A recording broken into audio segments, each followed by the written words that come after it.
Titiro, look, here comes Tamanui Te Rā. Morena, Mr. Sun. Morena, Papa Rākau. Kia ora, my name is Koka. Here in the forest with me live 5 Patupaerehe. Let's go and meet them. Time to wake up, Tākaro tribe.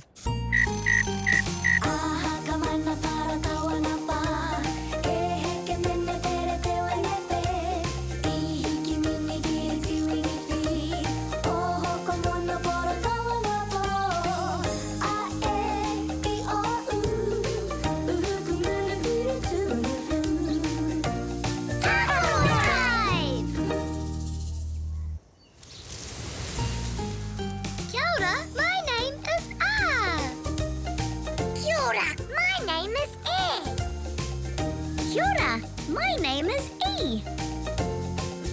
Kia ora, my name is O.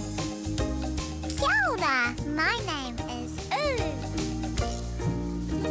Kia ora, Tākaro tribe. Kia ora, Koka. Shall we go and see who has come to visit us today? Aye! He Pukeko! He Pukeko! Yes, it's the Pukeko. Did you know Pukeko love to tākaro, play in the water? Tākaro, play! Koia, koia. And don't forget, they also love to kani, dance. Shall we dance with them? Ooh, aye! Etsu tamariki mā. Are you ready to kani, dance, and waiata, sing with us? Me kani, me waiata, yay! Matike, maranga, tutai omoe na e hoa ma. Matike, maranga, me tina tatata ki te kori tinana. Tuatahi, wirihia o ringa. Tuarua, wirihia o waiwai. Tuatoru, whātoro i te tinana. Tahi, rua, toru kei te rite. Tāpaka peke paku e. Tahi ka o mati no te rera wae. Are whana whiua to ihuroa e. Paia! Watutuki i a koe. Matike, maranga. Ko te ao kei te kapu o tō ringa. Matike, maranga.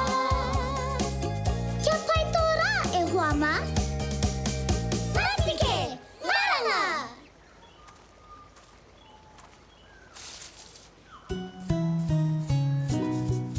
Ooh!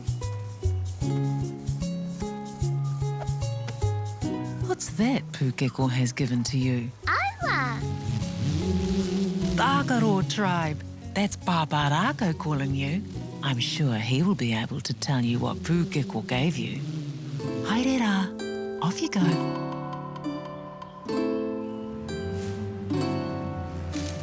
Tamariki mā, noho mai, ki aku kakiaka, wakarongo mai, ki ngā kōrero, o te ao marama. Aue. Tēnā koutou, Tākaro tribe. Kia ora, Papa Rākau! Did you enjoy dancing with the Pukeko? Ai rā! I'm Marika. Yes, for sure. I see you've brought something along with you. Do you know what they are? Ai rā!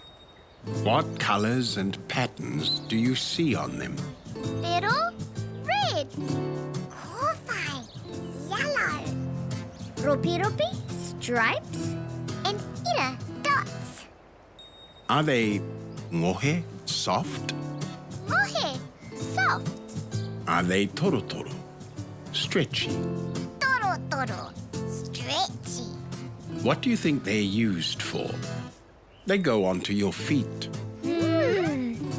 They're tōkena. Tōkena! Yay! I'm Marika. Yes, for sure. It's time for us to visit some friends. He wai, poro Poroporo. That's my colour. He whetū wai Poroporo.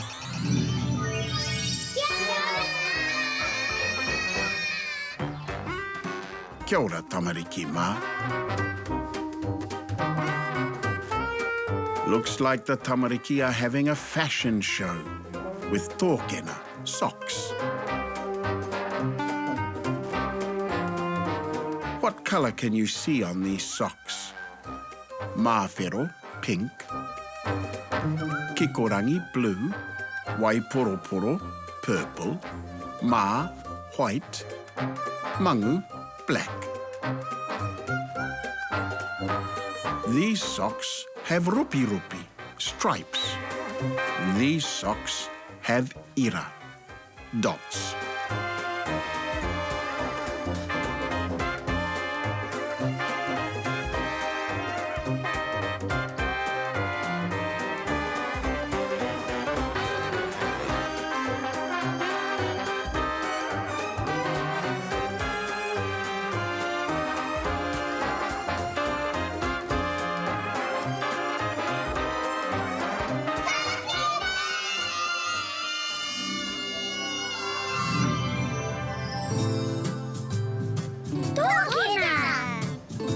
Did you know the word tōkena begins with the letter T?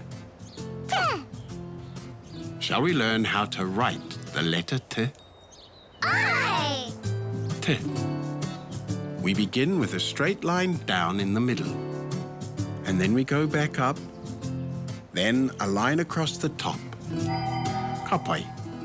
Let's do it again. Straight down the middle. Then a line across the top. T. Yay! I'm Marika. Yes, for sure. I hear Koka calling you. Time for you all to visit Koka. See you next time.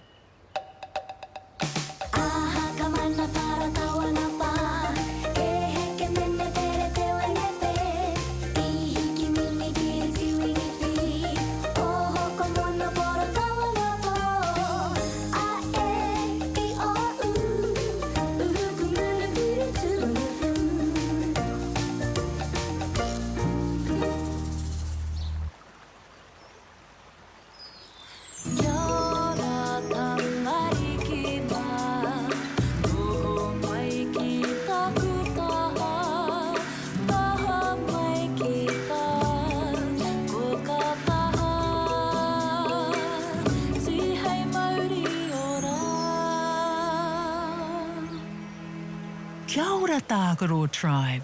Kia ora, Koka. What did you learn about today? Tōkena. Tōkena. Tōkena. Let's learn to spell it.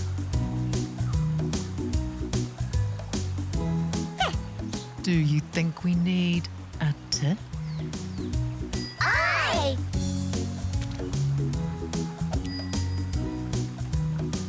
N. Do you think we need a N? Aye.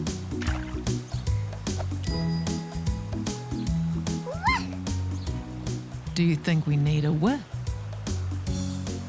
Cow.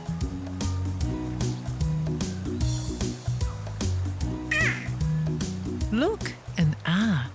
Do we need an R? Aye.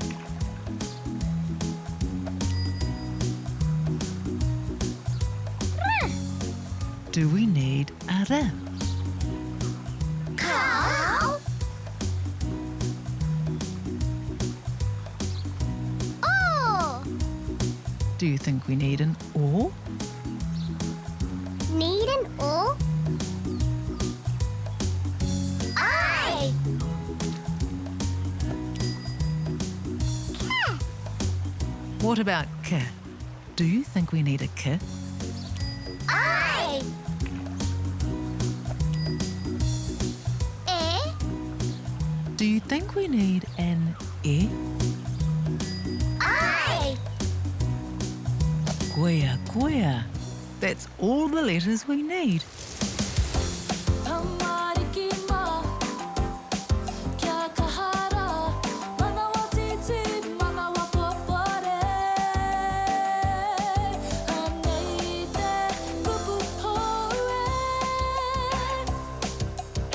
Let's all say the word together, and then you can try and spell it.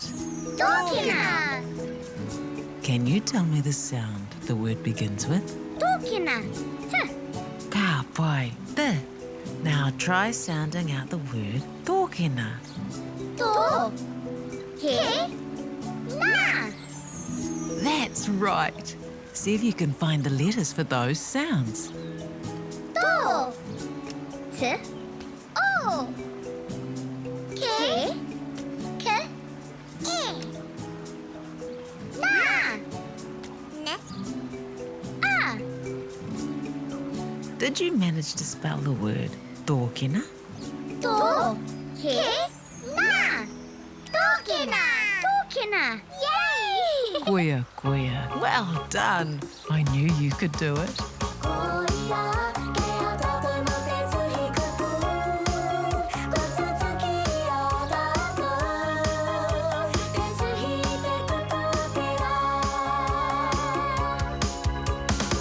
Ngohe, soft, and torotoro, stretchy. Ropi ropi, stripes, and ira, spots. They go on your wai, feet. Tō, ke, na. They're tōkena.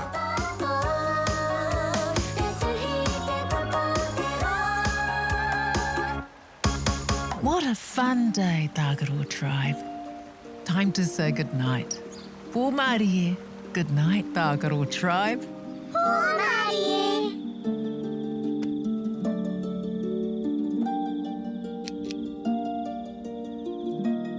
Titiro, here comes the moon, Mahina.